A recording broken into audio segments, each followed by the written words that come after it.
दोस्तों, आज हम बीएनएस की धारा 115 क्लोज 2 को समझने वाले हैं। दोस्तों, ये सिर्फ धारा नहीं है, बल्कि रोजमर्रा की प्रैक्टिस, एफआईआर, परीक्षा और कोर्ट चारों जगह काम आने वाली बात है। आप सब जानते हैं कि वर्ष 2023 में आईपीसी को हटा दिया गया और उसकी जगह भारतीय न्याय संहिता यानी बीएनएस लागू हो चुकी है। और अब चाहे आप प्रैक्टिशनर एडवोकेट हों, लॉ स्टूडेंट हों या फिर आरजेएस और एपीओ जैसी प्रतियोगी परीक्षाओं की तैयारी कर रहे हो, अब हमें आईपीसी की नहीं बल्कि बीएनएस की धाराओं से ही काम करना पड़ेगा और उन्हें याद करनी पड़ेगी। और सच्चाई ये है कि हम हर समय जेब में बीएनएस की किताब या बैरक लेकर नहीं घूम सकते। इसलिए जरूरत इस बात की है कि जैसे ही कोई घटना हम सुने या पढ़ें, वैसे ही दिमाग में सही धारा अपने आप आ जाए, या हम जैसे ही कोई धारा कहीं सुने, देखें, घटना दिमाग में आ जाए। और इसी मकसद से आज हम बीएनएस की एक बहुत ही महत्वपूर्ण और बहुत ज़्यादा इस्तेमाल होने वाली धारा समझ रहे हैं। और मैं शुरुआत में ही एक बात बिल्कुल साफ कर देना चाहता हूँ, जिससे मैं बार बार दोहराऊंगा ताकि ये आपके दिमाग में बैठ जाए। ध्यान से सुनिए।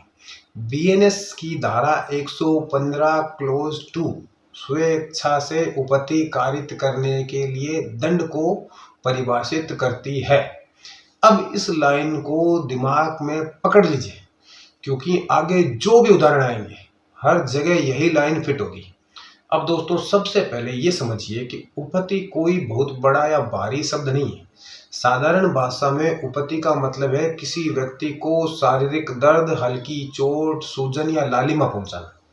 जैसे थप्पड़ लगने से गाल लाल हो जाता है, मुक्का लगने से हाथ में दर्द हो जाता है, धक्का लगने से गिरकर घुटने में चोट आ जाती है। अब अगर ये सब जानबूझकर किया गया है तो उसे कहा जाएगा स्व इच्छा से या स्वेच्छा से उपति। और जब स्वेच्छा से उपति हो चुकी है तो सजा कहाँ मिलेगी?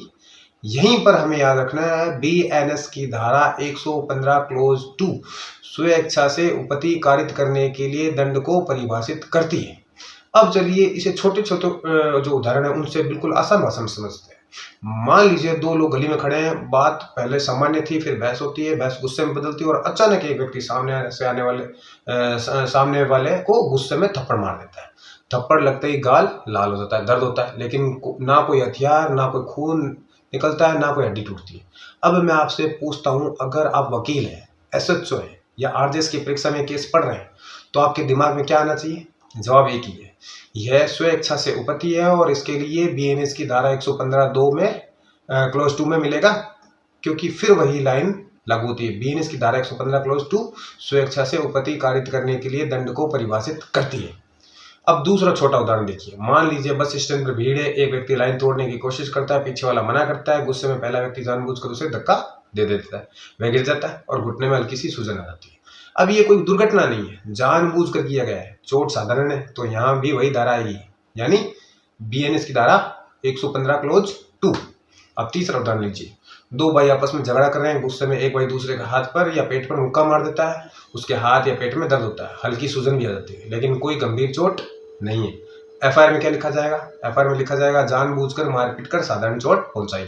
और सजा किस धारा में आएगी? फिर वही बीएनएस की धारा 115 क्लोज 2 स्वेच्छा से उपति कारित करने के लिए दंड को परिभाषित करती है।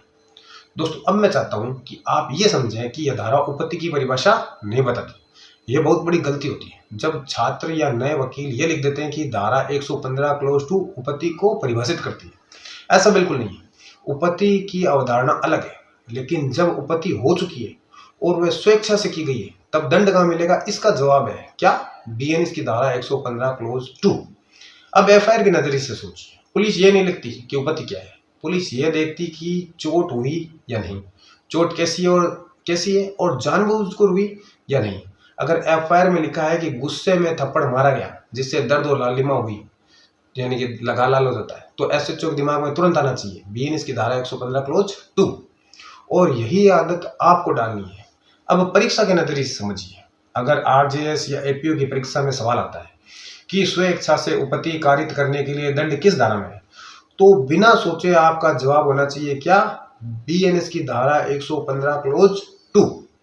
अगर केस स्टडी दी जाती है कि ए ने बी को थप्पड़ मारा जिससे साधारण चोट आई, तो उत्तर में आपको साफ लिखना है कि यह स्वेच्छा से उपपत्ति है और इसके लिए दंड बीएनएस की धारा 115 क्लोज 2 में निर्धारित है। दोस्तों एक छोटा सा उदाहरण सुनिए ताकि ये और पक्का हो जाए। मान लीजिए किसी ने गुस्से में किसी का हाथ मरोड़ दिया, हाथ में दर्द हुआ लेकिन कोई गंभीर नुकसान नहीं हुआ, यह भी स्वेच्छा से उपपत्ति है और दंड कहाँ मिलेगा इसका? बीएनएस की धारा 115 क्लोज 2। या मान लीजिए किसी ने किसी के बाल खींच लिए, दर्द हुआ, कोई गंभीर चोट नहीं है, फिर भी यह उपपत्ति है और दंड धारा 115 क्लोज 2 में आएगा। अब इसे याद रखने का एक आसान तरीका भी समझ लिया। पहले आईपीसी में यही काम आईपीसी की धारा 323 करती थी, अब वही काम बीएनएस में धारा 115 क्लोज 2 कर रही है। यानी सीधे दिमाग में बैठा लीजिए कि आईपीसी 323 बराबर बीएनएस की 115 क्लोज 2 और हर बार अपने आप से यही लाइन दोहराइए, बीएनएस की धारा 115 क्लोज 2 स्वेच्छा से उपपत्ति कारित करने के लिए दंड को परिभाषित करती है। दोस्तों अगर आप इस लाइन को 5-6 बार मन में दोहरा लेंगे और साथ में ये छोटे छोटे उदाहरण याद रखेंगे तो यकीन मानिए ना प्रैक्टिस में गलती होगी, ना एफआईआर में, ना परीक्षा में। क्योंकि जब भी आप थप्पड़, धक्का, मुक्का, बाल खींचना, हाथ मरोड़ना या साधारण मारपीट सुनेंगे और जहां कोई गंभीर चोट की बात नहीं हो रही है तो आपके दिमाग में अपने आप ही आवाज आएगी बीएनएस की धारा 115 क्लोज 2। और दोस्तों यही इस वीडियो का मकसद है कि आपको रटवाया नहीं जाए बल्कि समझाकर ऐसा याद करवाया जाए कि यह धारा आपकी सोच का हिस्सा बन जाए।